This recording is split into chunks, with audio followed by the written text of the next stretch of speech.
Hello guys, అందరికీ నమస్తే. నేను మీ హారిక. నేను మీ యాంకర్ తేజ. సో ప్రస్తుతం మనతో పాటు లోక్ సత్తా పార్టీ వ్యవస్థాపకులు అలాగే మాజీ ఐఏఎస్ ఆఫీసర్ జయప్రకాష్ నారాయణ గారు. నమస్తే సార్. నమస్తే తేజ. నమస్తే Harika. Thank you sir. Sir, ఇప్పుడు ప్రస్తుతం మాకున్న డౌట్స్, అంటే మా జనరేషన్ కి తెలియని కొన్ని డౌట్స్, అలాగే ఇప్పుడు జరుగుతున్న కొన్ని అట్రాసిటీస్ కావచ్చు, కొన్ని గొడవలు కావచ్చు, అవి మాకున్న డౌట్స్ తోనే మేము మీ దగ్గరికి వచ్చాము. సో ఫస్ట్ తేజ తీసుకుంటారు. తేజ. Right sir. అయితే ఈ ఏపీ ఎలక్షన్స్ లో ఈసారి కూటమి చాలా అత్యధికంగా మెజార్టీతో గెలిచింది. అంటే సంక్షేమ పథకాలు ప్రకటించడం వల్లే 6 సంక్షేమ పథకాలు ముఖ్యంగా ప్రకటించారు, దానివల్లే గెలిచిందని చెప్పేసి అంటున్నారు. దాని గురించి మీరేం మాట్లాడతారు? అది వాస్తవం అనుకోవడానికి లేదు. ఖచ్చితంగా మనలాంటి పేద సమాజంలో సంక్షేమం అవసరం. కానీ గత ప్రభుత్వం ఏం చేసింది? సంక్షేమం తప్ప పాలన లేదు. ఇంకా సంక్షేమమే పాలన, అభివృద్ధి అక్కర్లేదు. అభివృద్ధిని కోరే వాళ్ళంతా కూడా పెత్తందారులు. ప్రజలకు సంక్షేమమే కావాల్సింది. వర్గ పోరాటం జరుగుతోంది, ఈ భావం తీసుకొచ్చారు. సంక్షేమానికి ఓటైతే ఆ భావం నగ్గాల్సింది. ఇప్పుడు కొత్తగా కూటమిలోంచి వచ్చి కొత్తగా ప్రభుత్వం ఏర్పాటు చేసిన వారు ప్రతిపాదించింది ఏమిటంటే సంక్షేమం కావాలి, కానీ అభివృద్ధి కావాలి. అభివృద్ధి అంటే దీర్ఘకాలంగా మంది హితాన్ని పెంచేది, సంపదను పెంచేది, ఉపాధి కలిగించేది, ఆదాయాలు పెంచేది, పెట్టుబడులు పెంచేది. సంక్షేమం అంటే పన్నుల డబ్బులో కొంత మీరు ఖర్చు పెట్టి కొంత తినేసి మిగతా జనానికి పంచేది. కాబట్టి సంక్షేమమే అన్నట్టయితే ఈ ఎన్నిక అక్కర్లే. అసలు ఒక నిర్ణయాత్మకమైన ఎన్నికది. సంక్షేమం కావాలి, అది చాలదు, అభివృద్ధి కావాలి. దీర్ఘకాలంలో ఆదాయాలు పెరగకపోతే, పేద ప్రజలు తమ కాళ్ళ మీద తాము నిలబడకపోయినట్టయితే, ఉపాధి అందకపోయినట్టయితే, అభివృద్ధి జరగకపోతే, పెట్టుబడులు లేకపోతే పేదరికం కొనసాగుతుంది. ఎల్లకాలం పుచ్చుకునే చేతులుగా ఉంటారు. కాబట్టి ఇది సంక్షేమం వల్ల గెలిచారంటే పొరపాటు అవుతుంది. రెండోది, ఇది కేవలం సంక్షేమ అభివృద్ధి అంశాల మధ్య మాత్రమే పోరాటం కాదు, ఒక నైతిక పోరాటంలాగా వచ్చింది. లేకపోతే ఇంత పెద్ద ఎత్తున ఊవెత్తున దాదాపు అన్ని నియోజకవర్గాల్లో కూడా కూటమి గెలుపును గతంలో ప్రభుత్వంలో వాళ్ళు ఓటమి సాధ్యమయ్యేది కాదు. ఒక మోరల్ అప్సర్జ్. ఎందుకంటే మన దేశంలో చట్టబద్ధ పాలన లేదు, చట్టం ఉన్నవాడికి చుట్టంగా అయిపోయింది. కానీ ఆంధ్రప్రదేశ్లో గత 5 ఏళ్లలో మరింత అడ్డగోలుగా తయారైంది, ఒక మాఫియా రాజ్యంలాగా చలామణైంది. దాని పట్ల కూడా తీవ్రమైనటువంటి వ్యతిరేకత కనిపించింది. ఈ 2 కారణాలుగా వచ్చిన ఓటమి తప్ప ఇది సంక్షేమానికి అన్నట్టు సంక్షేమం జగన్మోహన్ రెడ్డి గారి ప్రభుత్వం కంటే ఇంకెవరో ఎక్కువ చేయాల. కాబట్టి సంక్షేమమే పరిపాలన అన్నది పట్టి అభూత కల్పన. ప్రభుత్వాన్ని ఎన్నుకున్నది, పన్నులిచ్చి పోషిస్తున్నది మన ఉమ్మడి సదుపాయాలు కల్పించడం కోసం, ఆర్థిక వ్యవస్థను పెంచడం కోసం, పెట్టుబడులను ప్రోత్సహించడం కోసం, ఆదాయాలు పెంచడం కోసం. కానీ ఉన్న డబ్బు పంచిపెట్టడం కోసం అయితే ప్రభుత్వం అక్కర్లా. బటన్ నొక్కడం కోసం ప్రభుత్వం ఎందుకు? ఎవడొకడు బటన్ నొక్కడు, గుమస్తాలు పంచిపెట్టగలరు. అండ్ సార్, ఇది అవుట్ ఆఫ్ పాలిటిక్స్. ఏంటంటే నీట్కి సంబంధించి, అంటే మీరు ఒక ఎడ్యుకేటర్ పైగా, దీంట్లో ఏంటంటే మెడికల్కి సంబంధించి నీట్ స్కామ్ జరిగింది. అసలు నీట్కి ఎందుకు ఇంత స్కామ్ జరగాల్సిన అవసరం వచ్చింది? అంటే ఎందుకు అంటే దాదాపు 4 years కష్టపడి మేము ఈ ఎగ్జామ్ రాసాము అంటున్నారు. జనరల్గా ఇంటర్ తర్వాత రాస్తున్నారు కాబట్టి ఆల్రెడీ వాళ్ళకి 16 వచ్చి ఉంటాయి. వాళ్ళు 4 సంవత్సరాలు కష్టపడ్డారు అంటే దగ్గర 20. అంటే జనరల్ గా మా జనరేషన్ అయితే 21కి మేము గ్రాడ్యుయేషన్ కంప్లీట్ చేసుకున్నాము. కానీ ఎందుకు అంత అవసరం వచ్చింది అంటారు? నీట్ లో ఇంత స్కామ్ జరిగింది, చాలా మంది ఇబ్బంది పడుతున్నారు. అంటే ముందు 3 విషయాలు గమనించాలి నిహారిక. మొట్టమొదటిది, ఒక జాతీయ స్థాయిలో ప్రవేశ పరీక్ష ఉండడం మంచిదా కాదా? నేను మంచిదని భావిస్తున్నాను. ఎందుకంటే ఉన్నత స్థాయి విద్యకి జాతీయ స్థాయి ప్రమాణాలు లేకపోతే, ఒక్కో రాష్ట్రంలో ఒక్కో తీరు నుండి మనం ఒకసారి ఎంబీబీఎస్కి వెళ్ళారంటే ఈ ప్రమాణాలు ఉన్న నమ్మకం మీకు లేకపోతే దేశం నష్టపోతుంది. అందుకనే నీటిని ప్రవేశపెట్టారు. నేను పూర్తిగా దాన్ని సమర్థిస్తున్నాను. జాతీయ స్థాయి పోటీ పరీక్ష. రెండోది, రాష్ట్రాల్లో కూడా అడపదడప పబ్లిక్ సర్వీస్ కమిషన్ పరీక్షల్లో కానీ, ఎంసెట్లో కానీ గొడవలు జరుగుతున్నాయి మన దేశంలో. జాతీయ స్థాయిలో చాలా తక్కువ జరుగుతాయి. ఉదాహరణకు ఐఏఎస్, ఐపీఎస్ పరీక్షలు జాతీయ స్థాయిలో యూపీఎస్సీ నిర్వహిస్తుంది. ఇన్నేళ్లుగా క్రమబద్ధంగా ఏ లోపాలకి అవకాశం లేకుండా, అవినీతికి ఏమాత్రం పాల్పడకుండా, మరి ఏ రకమైన ఒత్తిడికి లొంగకుండా, ఐఏఎస్ ఐపీఎస్ అంటే ఎంత ఒత్తిళ్ళు ఉంటాయి, అవేం లొంగకుండా నిఖార్సుగా చేస్తున్నారు. నీట్ కూడా ప్రామాణికంగానే చేస్తున్నారు. మరి ఇక్కడేదో పొరపాటు జరిగింది. ఆ పొరపాటు జరిగిందో కనుక్కోవాలి. నాకు అర్థమైనంత వరకు ఎక్కడో బంగ్లింగ్ జరిగి టైం సరిగ్గా ఇవ్వకపోవడం చేత ఆ టైంకి బదులుగా అవన్నీ గ్రేస్ మార్కులు ఇచ్చారు, దానివల్ల చాలా అవకతవకలు అని చెప్పి అంటున్నారు. దాన్ని ఇప్పుడు సవరించామని చెప్తున్నారు. 2500 మంది మళ్ళీ పరీక్ష 1500 మందికి అంతమంది పరీక్ష పెడతాం, మళ్ళీ గ్రేస్ మార్కులు తీస్తామని. కాబట్టి దీన్ని ఒక పొరపాటు ఎలా జరిగిందో భవిష్యత్తులో పొరపాటు జరగకుండా చూసుకోవాలి, కానీ జాతీయ స్థాయిలో పోటీ పరీక్షలు అవసరం. అందున కొన్ని కీలకమైన వృత్తుల్లో మనకి ఆ నైపుణ్యం లేకపోయినట్టయితే సమాజానికి నష్టం. ఇది కేవలం విద్యార్థులు డిగ్రీ పొందడం కోసం లేకపోతే డిగ్రీలు చేరడం కోసం కాదు, ప్రాణాలని కాపాడే వృత్తిలో ఉన్నప్పుడు మంచి ప్రమాణాలు అవసరం. మన దేశంలోనేమో తల్లిదండ్రులకి కొన్ని వృత్తులే కంటి కానుతున్నాయి. ఈ మధ్య కొంచెం మారుతోంది, కానీ ఎంతసేపటికి మొట్టమొదటి ఆలోచించేది ఎంబీబీఎస్, ఆ తర్వాత కొంచెం ఇంజనీరింగ్, అది కూడా ఐఐటీల్లో మరో చోట, ఇలా తప్ప ఇంకోటి ఆలోచించట్లా. కానీ మారుతున్న సమాజంలో ఒక్కదానికి ఇంత గిరాక ఉండాల్సిన అవసరం లేదు. మిగతా వాటి కూడా గిరాక పెరుగుతుంది, కానీ కొంచెం ఆర్థికంగా భద్రత వచ్చినట్టయితే, ఆర్థిక వ్యవస్థ పెరిగితే, మన పిల్లలు ఏ పని చేసినా కూడా హాయిగా బతకగల నమ్మకం ఉంటే అప్పుడు కొద్దిగా ఒక్కదాని మీద ఒత్తిడి ఉండదు.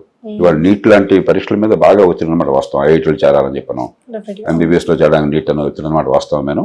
కాలక్రమేణా రెండు చేయాలి. ఒకటి, చాలా రకాల వృత్తులు ఉపాధులు కలగాలి, ఆర్థిక వ్యవస్థ పెరిగి మనకు పనికొచ్చేది, గౌరవప్రదమైనది, సమాజంలో అందరి ప్రయోజనాలు నెరవేర్చేది ఏ పనైనా కూడా మంచిది. కొన్ని గొప్పవి కొన్ని తక్కువ అనుభవం వదిలేసేయాలి.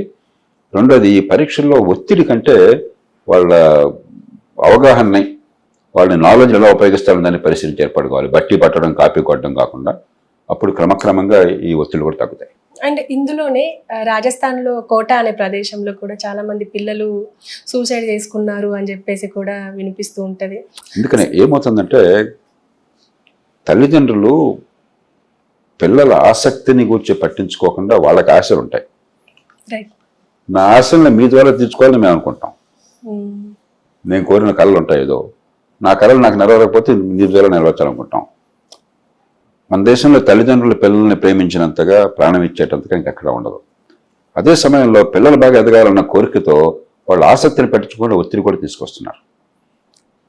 తల్లిదండ్రులందరికీ నేను మనవి చేసేది ఏంటంటే, పిల్లలకి ఆసక్తి ఏది ఉంటే, ఏది ఇష్టమైతే ఆ ఇష్టమైన పని చేస్తే కష్టం ఉండదు, ఒత్తిడి ఉండదు, సంతోషంగా చేస్తారు. వాళ్ళకి ఇష్టం లేనిది తల్లిదండ్రులు చెప్పారని బలవంతంగా చేస్తే, అది నేర్చుకునే ప్రయత్నం చేస్తే, అది వంట పట్టకపోవచ్చు, ఆసక్తి లేకపోవచ్చు, తల్లిదండ్రులు నిరుత్సాహపరుస్తామని చెప్పి ఒత్తిడి ఉంటుంది, మానసిక సంఘర్షణ ఉంటుంది. రెండోది, మన పరీక్షలు, మన గొడవలో ఏమవుతుందంటే, పాఠశాల విద్య పూర్తిగా నాశనం అయిపోయింది. పేరుకి స్కూల్ పూర్తి చేయడం, మంచి మార్కులు రావడమే, కానీ బట్టి పట్టి కాపీ కొట్టడం తప్ప 180 మందికి విషయాలు అర్థం చేసుకుని నాలెడ్జ్ ఉపయోగించడం తెలియదు. ఎప్పుడైతే మీకు పునాదులు గట్టిగా లేవో మీ పేరు ఒత్తిడి మరింత పెరుగుతుంది. ఆ పైన ఈ పోటీ పరీక్షలు కూడా మీ జ్ఞాపక శక్తిని పరీక్షించే ఉన్నాయనుకోండి, మీ అవగాహనని, ఆ నాలెడ్జ్ ఉపయోగించే తీరుని కాకుండా, అప్పుడేమవుతుంది, ఒత్తిడి మరింత పెరుగుతుంది. విషయం మీకు పట్టుబడితే దాన్ని ఎలా ఉపయోగించాలో మీకు తెలిస్తే ఒత్తిడి ఉండదు. ఎంత పరీక్షని అవలోలుగా అనిపిస్తుంది. విషయం అర్థం కాకుండా బట్టి ఆ చివరి క్షణంలో నేను చదివింది వస్తుందా లేదా, చదవంది వస్తుందేమో, వస్తే ఏమవుతుంది, ఈ భయము, ఆందోళన, దీని నుంచి ఈ సంఘర్షణ, దాని దగ్గర ఆసక్తి లేని అంశాలు, వీటి వల్ల ఈ సమస్యలు వస్తున్నాయి. మన తల్లిదండ్రులు పిల్లల్ని అపారంగా ప్రేమిస్తారు, కానీ ఆ ప్రేమ ఇంత భయంకరమైన ఒత్తిడిగా మారకుండా కాస్త పిల్లల ఆసక్తిని గమనించి విద్య ఏర్పాట్లు చేయడము, పాఠశాల విద్య ప్రమాణాలు మంచిగా ఉండేది. మన తెలివితేటలు వికసించాలంటే స్కూల్ ఎడ్యుకేషన్ తప్ప ఇంకో మార్గం లేదు. కాబట్టి పాఠశాల విద్యను నిజంగా బాగు చేసి, ఈ బట్టి పట్టేది కాకుండా విషయం అర్థమయ్యేట్టుగా, అర్థం చేసుకున్న దాన్ని ఉపయోగించే శక్తి ఉండేట్టుగా చేయడం, ఈ రెండు చేస్తే చాలా మేరకు ఒత్తిడి తగ్గుతుంది. సార్, ఇప్పుడు తెలంగాణలో కాంగ్రెస్ పార్టీ ఉచిత బస్సు ప్రయాణం అని చెప్పేసి ఒకటి ప్రకటించింది. ఆల్మోస్ట్ ఇక్కడ పెట్టారు, జరుగుతూ ఉంది. అలాగే ఇప్పుడు కూటమితో ఏర్పడిన కొత్తగా వచ్చిన ప్రభుత్వం టీడీపీ, అలాగే జనసేన, బీజేపీ, ఈ పార్టీ కూడా అక్కడ ఉచిత బస్సు ప్రయాణం అని ప్రకటించింది.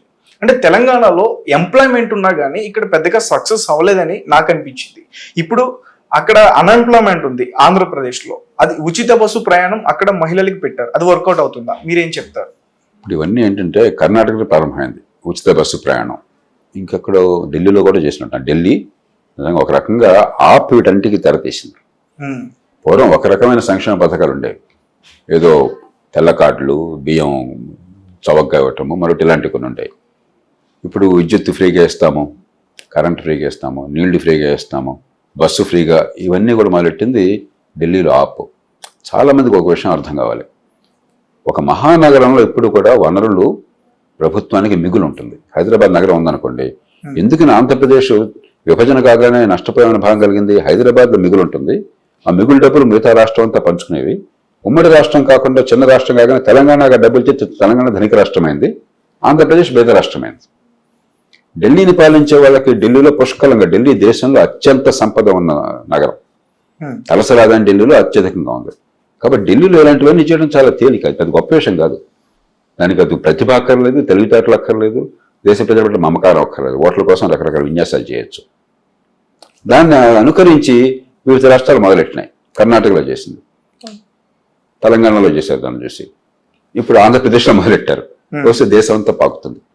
అంచేత నేను మొట్టమొదటి చెప్పేది సంక్షేమ పథకాలు అవసరం, కానీ సంక్షేమమే పరిపాలనగా అనుకున్నట్టయితే, సంక్షేమం పేరుతో అప్పుల భారాన్ని వచ్చే తలం మీద పెడితే ఏమవుతుంది, ఈవేళ మనం తినేదానికి మన పిల్లల మీద అప్పుల భారం పడుతుంది. మన కుటుంబాల్లో ఏ తల్లిదండ్రులు కూడా అప్పు చేసి పప్పు కూడా చేయమంటారు. ఒకవేళ అప్పు చేస్తే పిల్లలకు ఆస్తులు చూపెట్టాలి, ఒక స్థలమో ఇల్లు కొనాలి, వాళ్ళకి ఆస్తులు పెరగాలి. అంతేగాని నీ బతికేమైనా నాకు అభ్యంతరం లేదు, నేను మాత్రం హాయిగా కులాసాగా విలాసంగా బతుకుతాను, అప్పు చేస్తాను, తీర్చే బాధ్యత నీదని చెప్పి నీ తల్లిదండ్రులు అంటారు మన దేశంలో. మరి ప్రభుత్వాలకు ఆ హక్కు ఎట్లా ఉంది? కాబట్టి సంక్షేమం వద్దని ఎవరు అనరు. సంక్షేమం మీ రోజువారీగా ప్రభుత్వానికి వచ్చే ఆదాయానికి పరిమితం కావాలి.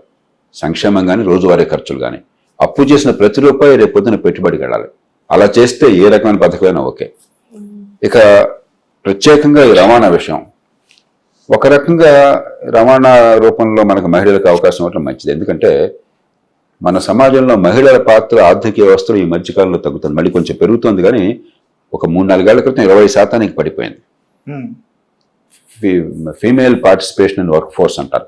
అంటే మహిళలు పనిచేసే వాళ్ళు ఎంతమంది ఉన్నారు అని చెప్పంటే, పనిచేసే వయసులో 20% మందే పనిచేస్తున్నారు. బయట ఇంట్లో చేస్తున్నారు, కష్టపడుతున్నారు, కానీ జీతంతో ఆదాయంతో పనిచేసే వాళ్ళు 20% మందే. సౌదీ అరేబియా కంటే తక్కువ, పాకిస్తాన్ కంటే తక్కువ. ఈ మధ్య మళ్ళీ పెరుగుతున్న ఛాయలు కనిపిస్తున్నాయి. కాబట్టి మహిళలకు కనుక ఖర్చు లేకుండా ప్రయాణాలు అని చెప్పంటే, కొంత సరదాగా విలాసాలకు వెళ్ళినా కూడా ఆర్థిక కార్యకలాపాలు కుటుంబానికి భారం అనిపించదు. కాబట్టి ఆడపిల్లని ప్రోత్సహించే అవకాశం ఉంది. కాబట్టి తప్పులేదు, కానీ ఇచ్చే తీరు వేరే రకంగా ఉండాలి. ఉదాహరణకి ఒక వౌచర్ ఇచ్చారనుకోండి, అప్పుడు ఏమవుతుందంటే పోటీ ఉంటుంది, ఆర్టీసీ కానీ మిగతా బస్సులు కానీ, అలాగే మెట్రో కానీ. ఇప్పుడు ఏమవుతుంది, ఆర్టీసీకి డబ్బులు లేకుండా పోతున్నాయి, ఎక్కిరిసి మహిళలు వెళ్ళినా కూడా, మహిళలు ఎప్పుడైతే ఆర్టీసీకి వెళ్తారో ఫ్రీ అని చెప్పని ప్రైవేట్ ట్రాన్స్పోర్ట్ అంతా కూడా వెలవెలబోతున్నాయి, ఒక డిమాండ్ లేక. చివరికి ఆ సంస్థలకు ప్రభుత్వం సహాయం డబ్బులు లేదు, అంతా గందరగోళం అవుతున్నది. అంచేత సంక్షేమ పథకాలు ఏమి ఇవ్వాలనేది ఆ రాష్ట్ర ప్రభుత్వం ఇష్టం. కానీ ఖచ్చితంగా మీకున్న రోజువారీ వనరుల లోపల, ఈ సంవత్సరం మీకు వచ్చే ఆదాయం లోపల తప్ప